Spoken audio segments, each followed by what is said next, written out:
에 대한 이야기도 좀 나눠보도록 하죠. 오늘은 린치홀딩스 최종수 팀장과 함께하겠습니다. 안녕하십니까? 안녕하세요. 네. 자, 첫 번째로 준비하신 종목은 어떤 종목인가요?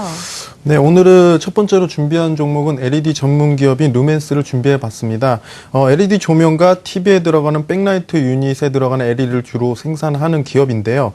여러분들도 다 아시듯이 LED 조명 업황이 크게 주목을 받으면서 서울 반도체 주가가 작년에 크게 좋은 흐름을 보여줬었습니다.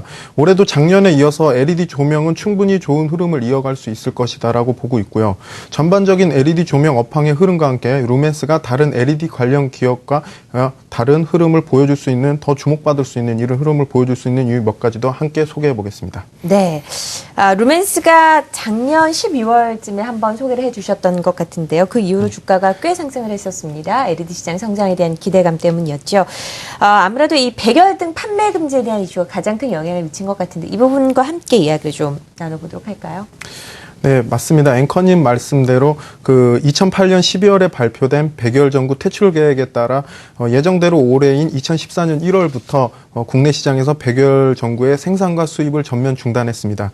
이로써 국내에서는 점점 백열 등을 보기 힘들어질 전망인데요. 백열 등의 자리를 LED 조명이 대체를 해 나감으로써 수요가 증가할 것이라는 기대감에 관련 종목들이 주가가 연말부터 해서 올해 초까지 크게 상승을 했습니다. 일단 대체되는데 시간이 꽤 걸리겠지만 LED 조명의 보급률이 꾸준히 높아질 걸로 기대가 되고요. 국내뿐만이 아니라 세계적인 추세이기 때문에 백열 등을 세계적으로도 금지를 해 나가고 있는 부분이 있습니다. 이런 부분을 저번에도 말씀을 드렸지만 선진국인 미국이나 유럽, 일본 등은 이미 백열 등에 대한 판매 금지 조치가 2012년부터 들어갔고요. 신흥국인 중국과 브라질 경우도 다소 늦지만 대부분이 판매 금지를 순차적으로 진행을 하고 있습니다. 흐름상 보더라도 LED 조명의 수요는 증가할 수밖에 없는 상황이 진행이 되고 있고요. 관련 기업들은 그에 맞춰서 실적은 수요에 비례 좋아질 수밖에 없다라는 게 이유입니다. 네, 사실 LED 이런 관련 종목으로 여러 가지가 있지 않습니까? 서울반도체, 루멘스, 루미마이크로 관련 종목 여러 건데요. 그 중에서도 루멘스를 가지고 나온 이유가 있으실 것 같은데 어떤 게 가장 큰 장점인가요? 네, 일단은 LED 조명에 대한 매출 비중 증가를 주목해 볼 필요가 있습니다. 작년에 비해 매출 비중이 15% 정도를 차지했었는데요. 조명 쪽 비중이 올해는 25% 이상 증가할 것이라고 합니다. 시장 변화에 맞춰서 LED 조명향 매출이 계속적으로 늘려가고 있다라고 보시면 되는데요. 실적의 증가에 상대적으로 더 크게 느낄 수 있는 부분이라고 할 수 있는 게 서울 반도체 같은 경우에는 이미 매출이 조명 쪽이 많이 늘어나 있는 반면에 루멘스 같은 경우에는 조명 쪽 매출 비중이 커지면서 그의 효과를 더 톡톡히 볼 수 있기 때문에 더 큰 효과를 누릴 수 있다 이렇게 보고 있습니다.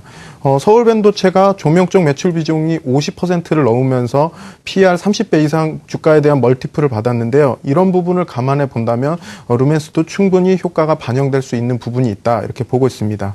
그리고 두 번째로 들 수 있는 것은 부진했던 TV, BLU 사업 부문에 대한 개선입니다. 작년에 서울 반도체가 유난히 크게 상승했었던 이유는 다른 기업들에 비해 조명 쪽 BLU를 비중을 많이 가지고 있었기 때문에 실적에 대한 반영이 훨씬 더 효과가 컸기 때문에 주가가 차별화됐다 이렇게 보고 있는데요.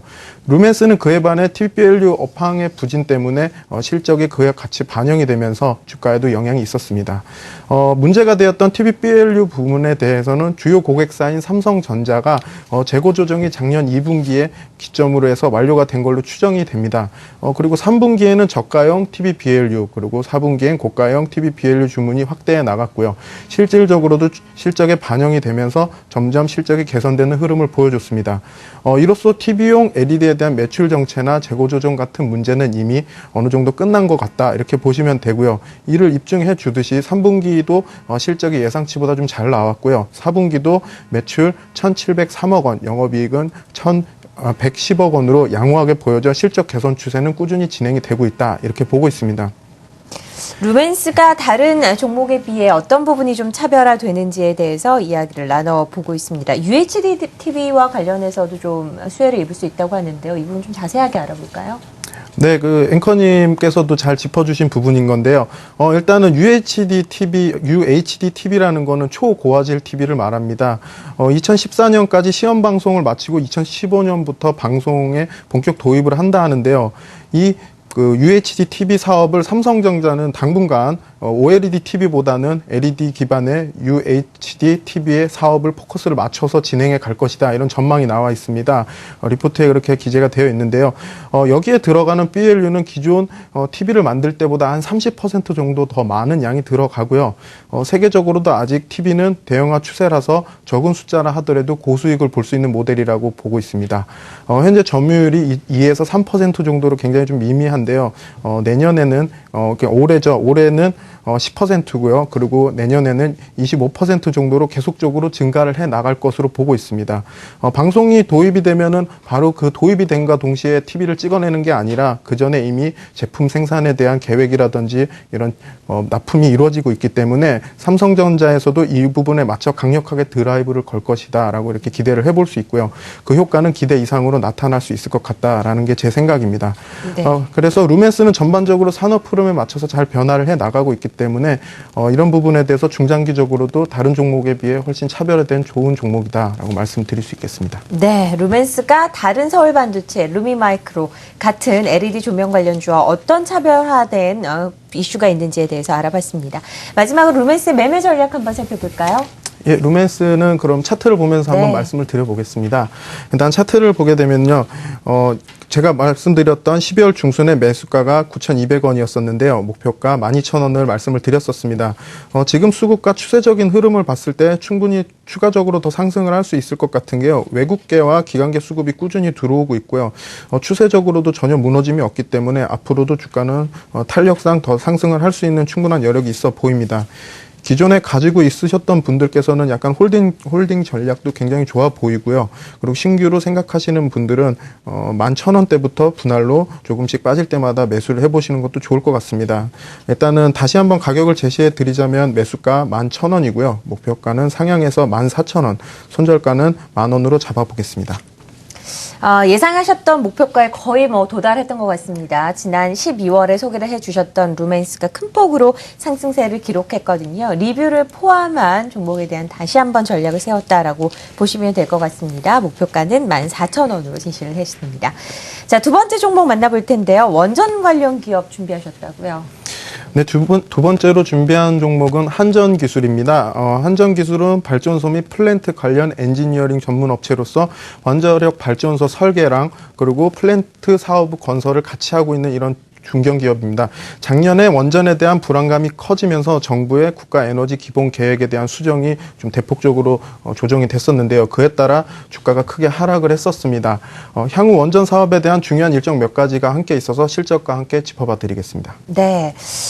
작년에 일본에서 이제 방사능 원전 사고 관련된 이야기가 끊임없이 들려왔었고요. 원전에 대한 시장에 대한 공포가 굉장히 많은 것이 사실입니다. 그래서 원전을 더 짓는 거에 대한 우려가 많은 것도 지금 현실이라고 볼 수 있는데 이게 원전 축소에 따라서 좀 영향을 받을 것 같은데 앞으로 실적이 좋아질 수 있을까요? 네, 일단 현재 처해 있는 우리나라 상황을 먼저 말씀을 드리자면요. 발전 상황을 말씀드려보자면 원전을 대체할 만한 수단이 마땅치 않다라는 게 제일 큰 이유겠습니다. 무작정 원전을 축소하기에는 우리나라 실정상 좀 어려운 부분이고요.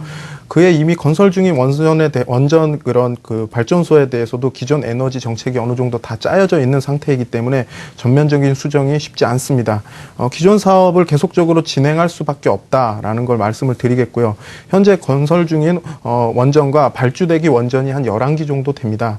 그 밖에도 노후에 따른 수리와 추가 설비를 감안하면 국내에서 이제 필요한 원전 설비는 비중이 2035년까지 29% 정도 필요하다고 하는데요. 이 수치에 도달을 하려면 지금 계획이 돼 있는 것 말고도 6에서 7기 정도가 더 필요한 전망입니다. 순차적으로 준공이 필요하기 때문에 앞으로도 계속적인 발주와 수주는 진행이 될 수밖에 없는 부분이기 때문에 한전기술에 대해서는 지금 현재로서도 충분히 가장 바닥 쪽인 가까운 구간이지 않을까 이렇게 생각을 하고 있습니다. 원전과 관련된 중요한 일정도 예고돼 있다고요?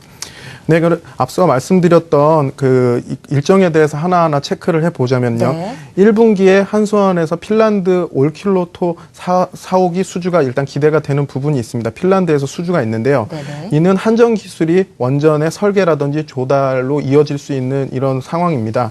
수주 금액은 설계가 2,500에서 3,000억 원 정도 되고요. 조달 금액은 2,000에서 3,000억 원으로 총 4,500에서 6,000억 원 정도가 예상이 되는 굉장히 큰 금액인데요. 한수원이 수주에 성공을 할 경우에는 동사의 설계 수주는 2014년, 그러니까 올해죠. 조달 수주는 설계가 시작 후 33개월에서 36개월 이후 발생을 하니까 설계에 대한 그런 실적에 대해서도 충분히 그때부터 꾸준히 개선된 전망입니다. 그리고 2014년 상반기에 사우디아라비아에 대한 원전 입찰이 시작이 되고요. 그리고 내년인 2015년에 우선 협상자가 발표가 됩니다. 따라서 2015년에는 베트남 원전 2기 이외에도 사우디아라비아 원전 수주 가능성이 존재를 하고 있기 때문에 이렇게 수주 모멘텀은 올해 이후에도 내년에도 충분히 계속적으로 이어지고 있다. 이렇게 있기 때문에 관심 있게 보시면 좋을 것 같습니다. 4분기 실적은 매출 1,860억 원, 영업이익 171억 원, 당기순도 171억 원으로 시장 전망치에 조금 다소 못 미치는 수준인데요. 하지만 이제 국내 원전 설계는 수주 즉시 매출이 발생을 하고 영업이익률도 25에서 30%라는 고마진 사업이기 때문에 원전이 다시 회복을 하고 확대가 될 때는 즉각적인 실적 개선이 이루어질 걸로 기대가 됩니다. 2014년 영업이익은 전년 대비해서 160.7% 증가한 1,461억 원 정도가 전망이 되는데요. 앞서 말씀드릴 것과 같이 국내 원전 설비 및 해외 수주에 대한 실적이 반영이 되는 부분에 대해서 이렇게 전망이 나온 겁니다. 앞으로도 충분히 개선이 될 수 있는 부분만 체크를 해보면 좋을 것 같고요. 일단은 전반적으로 그 원전에 대한 앞으로 산업 흐름에 대한 원전에 대해서 흐름을 보자면 영국이 이제 최대 50개까지 신규 원전 건설을 검토하고 있고요. 그리고 일본도 2011년 후쿠시마 원전 사고 이후 감소했던 글로벌 원전 증설 규모를 다시 확대해 나갈 계획이라고 합니다. 다소 주춤했던 원전 확대에 따른 흐름은 다시 진행이 되고 활성화될 수 있는 구간이라고 보고 있고요. 한전 기술의 지금 주가는 아까도 말씀드렸지만 바닥권이 아닐까라고 이렇게 조심스럽게 말씀드려 봅니다.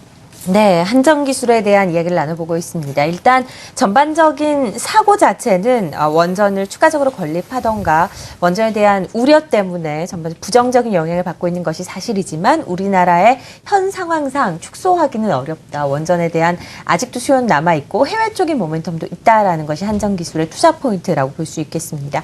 매매 전략 세워봐야 할 텐데요. 어떤 것들이 있는지 그리고 기타 투자 포인트도 한번 확인해 보도록 하죠. 예, 이것도 차트를 보면서 한번 설명을 드려보겠습니다. 네. 한전기술 차트를 보시게 되면 주가가 굉장히 많은 조정을 받았죠. 이만큼 큰 영향을 계속 받아왔었다. 주가 실적도 그만큼 좀 안 좋게 반영이 계속 됐기 때문에 주가가 지금 바닥을 확인하고 바닥을 찍고 이렇게 두 번 쌍바닥을 찍고 나서 주가 다시 회복을 하고 있는 흐름을 보여주고 있습니다. 지금 구간에서는 뭐 주가가 완전히 회복을 하고 돌아섰다라고 이렇게 확정을 할 수는 없지만 앞으로 있을 이런 일정이라든지 그런 실적에 대한 모멘텀에 대한 흐름으로 봤을 때 주가 충분히 다시 상승할 수 있는 여력 보여집니다. 원전 축소가 실질적으로 고스란히 반영이 되어 있던 부분이기 때문에 더 이상의 나빠질 수 있는 구간은 없다. 지금 이렇게 보고 있고요. 충분히 지금 주가라는 것은 기존에 있던 실적보다는 기대감이라든지 선방향하고 있는 부분이 좀 강하기 때문에 주가에 대한 부분도 먼저 수주에 대한 모멘텀이나 일정에 대한 부분보다는 먼저 반영이 되지 않을까라는 부분도 생각을 해볼 수 있습니다. 일단 기간 수급을 보면은 제일 정확한 것 같은데요. 수급도 기간 수급도 계속 들어오고 있고요. 최근에 외국인 수급도 함께 계속 들어오고 있기 때문에 일단 수급적인 측면도 굉장히 양호하다라고 말씀을 드릴 수 있겠습니다. 일단 가격을 말씀드려 보자면은요. 매수가가 67,000원이고요. 목표가는 좀 길게 잡아서 8만 원, 그리고 손절가는 6만 원 정도로 설정을 해보겠습니다. 네, 한전기술의 매매 전략까지 살펴봤습니다.